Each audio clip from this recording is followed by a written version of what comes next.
Holtzgren, Huharen, Holtzgren, whatever, Green. So, okay, anyway, close like, yeah, sorry about that. With Perkins, Coie, also Dean, Laurie, and of course my good buddy Scott. And you guys probably have seen Scott, I'm sure everybody, but at pretty much any blockchain event on the universe ever. Is that correct? Pretty much. Pretty much. Anyway, guys, please come on up and kick off the panel. Look forward to hearing.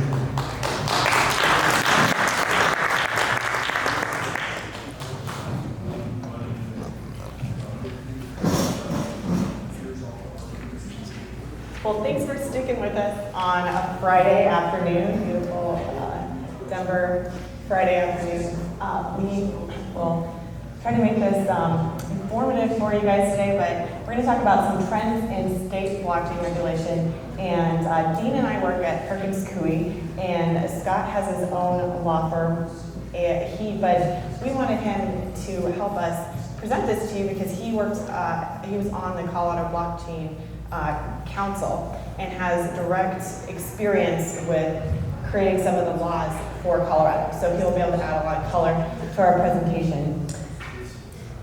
So when Dean and I were first going to present this, we were going to do an overview of all state laws. Well, after our lunch on a Friday, it's a good thing we didn't do that because it actually probably wouldn't have been that entertaining because they do start to sound similar after a while. So we thought what might be more interesting and informative was to pull out some of the trends that we have seen in laws enacted throughout the states. And to narrow that even further, we pulled out we wanted to focus on a few different states that we thought might be relevant for the audience here today. So we're going to go through those trends, and then we're going to talk about some potential areas of regulation in the future, and finish up with some takeaways. Right, so where we're going to start here is just to give you kind of the big picture here visually before we kind of dive in. One of our big takeaways from looking at all these laws is that this area is exploding and has been, especially over the last 12 to 18 months. These maps are from February and September of this year, and these are just states that have introduced bills. Bills that affect blockchain and anything involving distributed ledgers. Next map is, where's the next one? Yeah, there we go. Okay, so this one is only laws that have been passed, and this is not counting executive orders and other regulations that are not strictly passed through the legislature. But again, similar thing, this stuff is exploding all over the country. So what we're going to talk about today, we've got kind of 5 main areas here that we're going to talk about in our example states. And the first one I'm going to go through is corporate records and writings.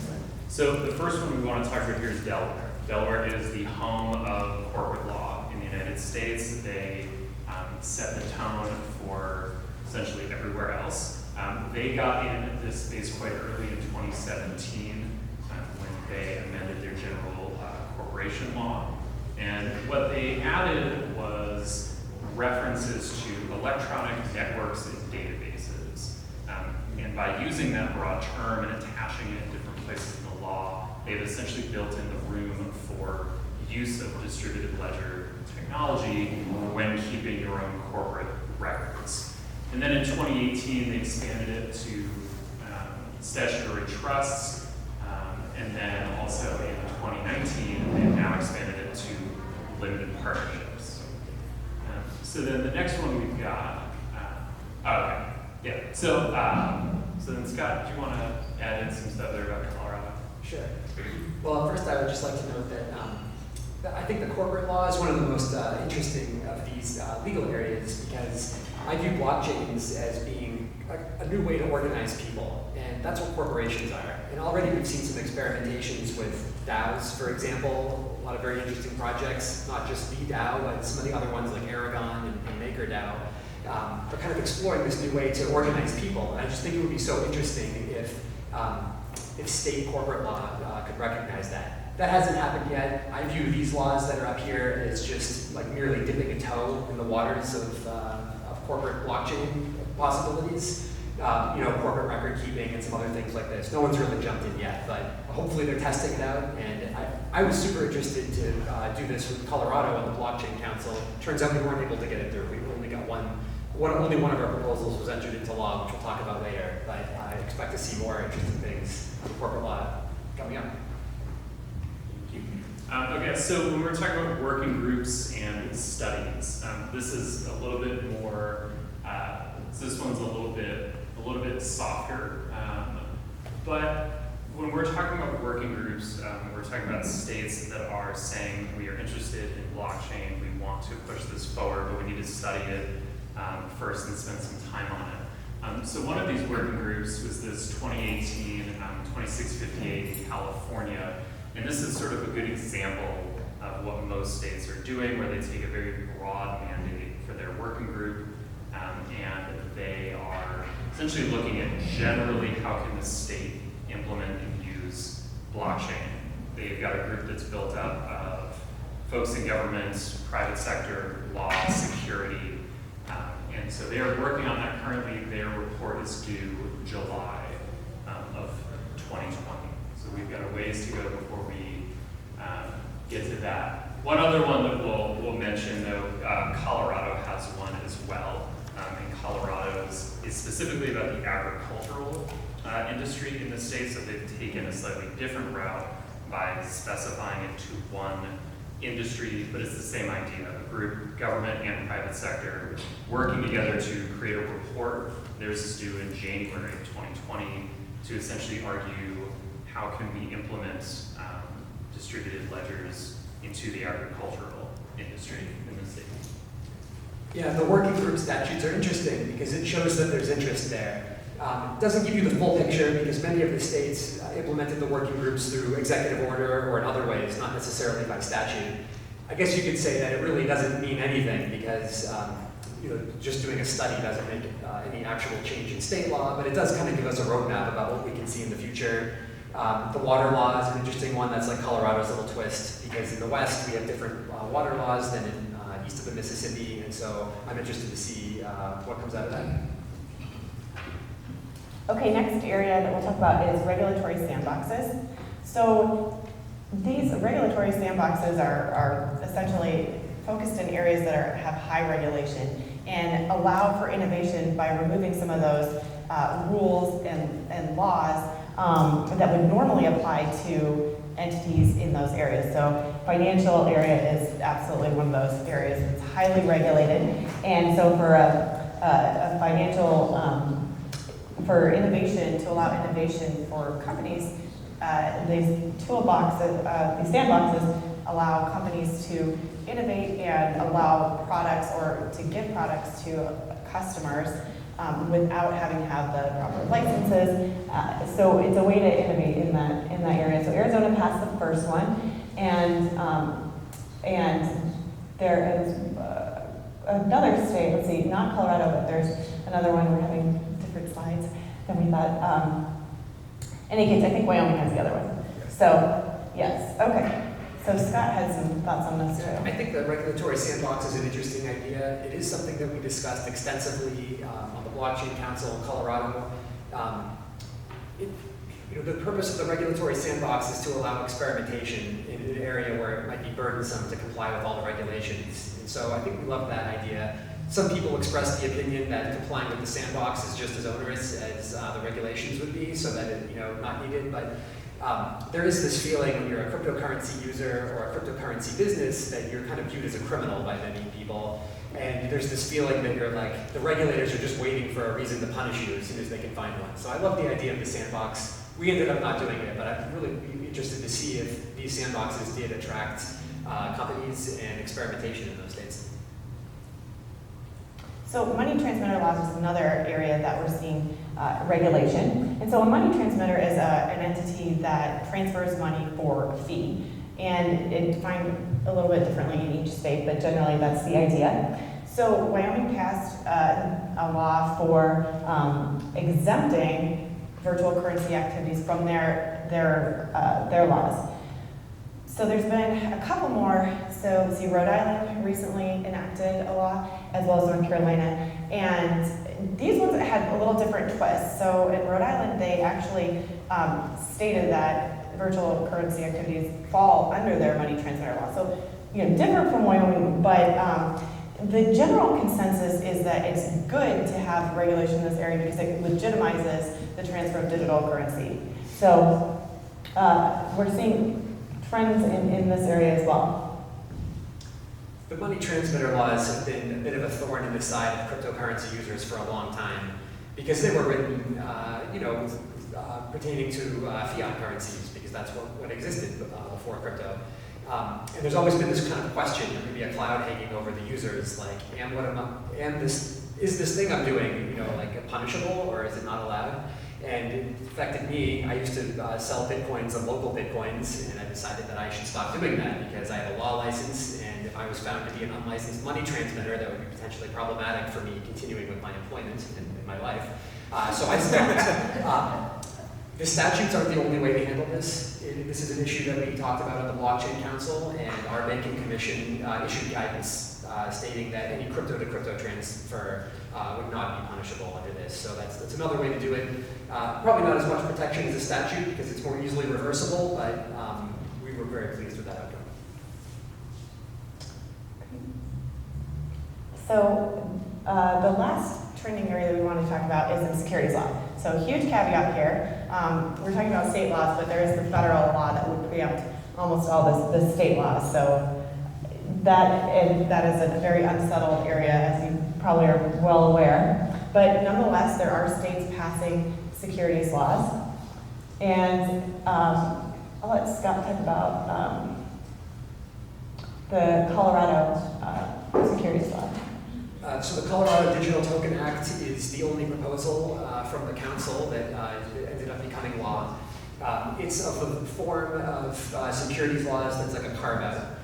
It defines a certain type of token as not being a security.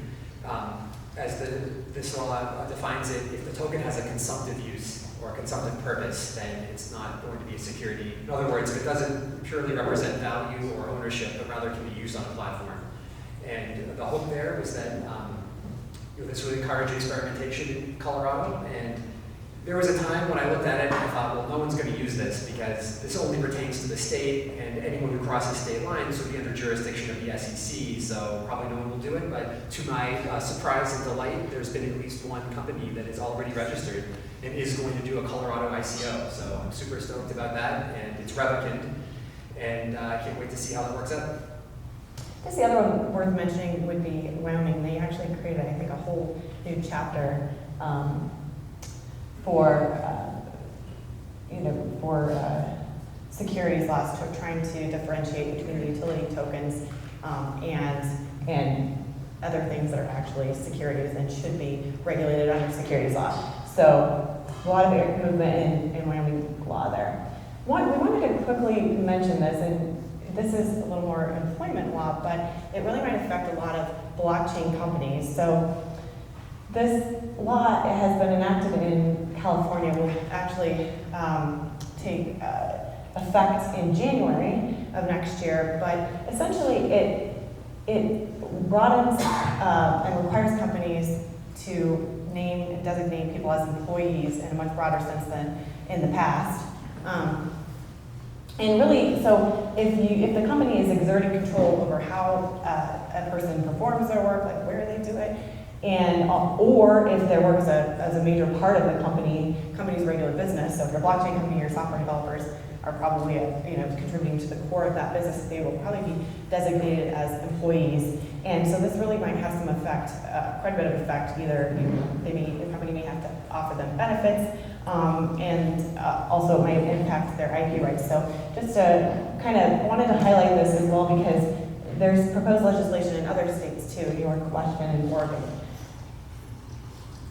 So just to talk about a couple of other potential areas that we have seen in the United States and also in Europe, and just areas of regulation that we think are some are more here, some are a little farther away, but we think all of this stuff is coming, and all of this stuff is things to keep an eye on. One example being gambling. If you can gamble with your fiat currencies, it's only a matter of time until you can gamble with your virtual currencies. gambling is highly regulated, at least in the United States, and so there will need to be a lot of regulation at the state and federal level to account for that. Identification, especially there are a lot of European countries looking into this. How do we identify ourselves in a sort of official capacity in person and online in a way that does not require the state to step in? And how do we certify we are who we are? It's a huge benefit of using the blockchains, being able to do that. But those sorts of regulations are coming. We've mentioned banking, other speakers have mentioned banking, right? It is an incredibly important area of regulation, but it is also a very slow-moving industry. However, both at the state and federal level, those things are moving. And also connected devices and IoT. That as a connected device between things is going to create a lot of questions and a lot of areas where the state is going to want to step in and regulate. And it's going to be moving a lot of data and a lot of information about people.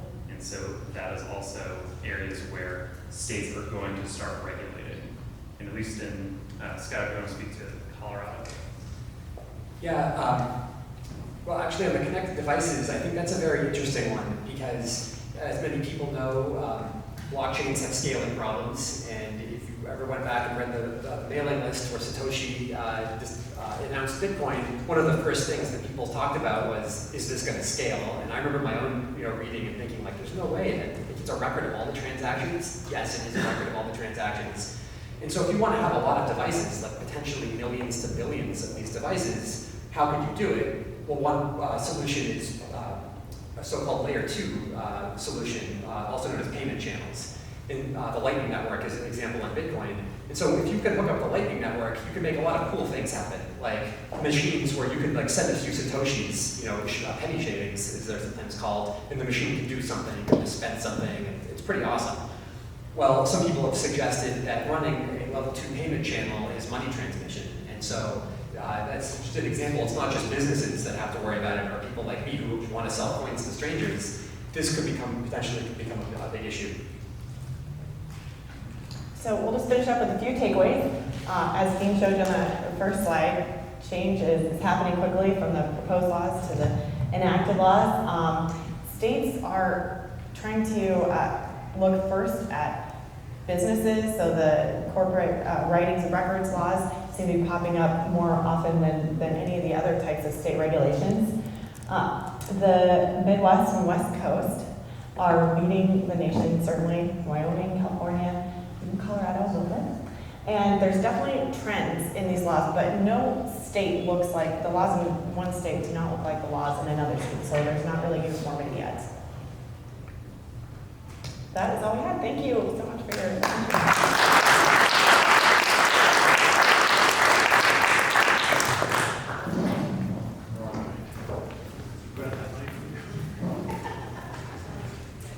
Thank you, Scott. Thank you, Laurie. Thank you, Dean. That's awesome. A lot going on, and I think you guys can tell. And again, I always say this: now you know what they look like, so you can go grab them somewhere later and talk to them about this. Obviously, they're getting deep into it. We have a quick break, but just let me tell you before you take off. We're going to have in here at 2 o'clock in 10 minutes, Smart Contracts panel. I won't say the names of the people, you've probably heard them before, but just the organizations that they work with. Hush Blackwell, Claus.io, Hitachi Ventura, and Accenture.